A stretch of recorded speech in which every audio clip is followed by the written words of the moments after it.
Bismillahirrahmanirrahim. Bismillahirrahmanirrahim. Assalamualaikum warahmatullahi wabarakatuh. Jumpa lagi kita dan channel saya masih lagi dalam hari ini hari Selasa 29 hari bulan Julai 2025 Masihi bersamaan dengan 4 Safar 1447 Hijriah. Sekarang ni pukul 6.10 petang. Seperti biasa, video dalam report kita untuk hari ini. Malam tadi lepas saya buat video dari video penutup tu ada pukul 11.30 dah.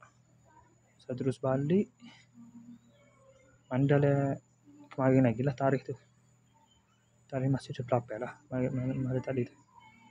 Balik tu duduk main internet dulu. Tidur dah pukul 2 pagi, bangun pula pada pukul 6.50 pagi, bangun terus mandi, sembahyang subuh. Nak makan sarapan tak ada makan tak ada nasi. Saya pun terus pergi ke kedai Cik Dah lah. Makan nasi 27.30. Makan sana nasi lepas tu pergi pula ke Fikri, singgah ke Fikri minum. Pada pukul 8.40 baru tolak Pak kerja.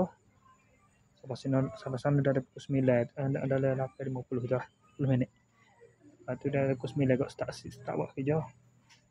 Kerja hari ni sambung waktu sambung kemarin, tak siap lagi. Beda-beda dengan tepek kau tu.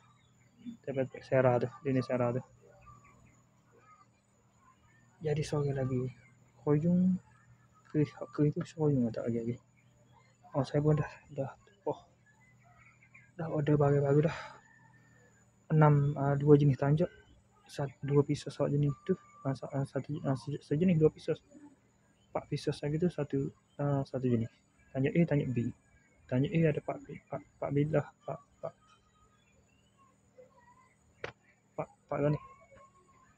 pieces, 4 piece.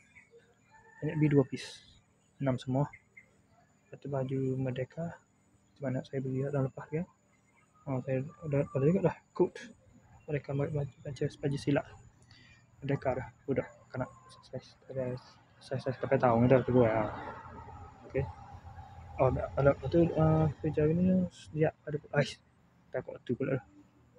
Kerja hari ni siap pukul 3.20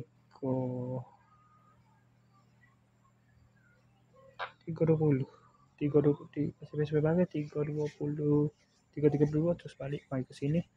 Mai sini saya mandi terus mayasa Zuhur, lepas tu tunggu mayasa lepas tu adik mai geng yang lewat sikit buat video ni.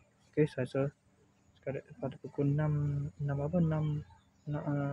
ni terus buat video ni.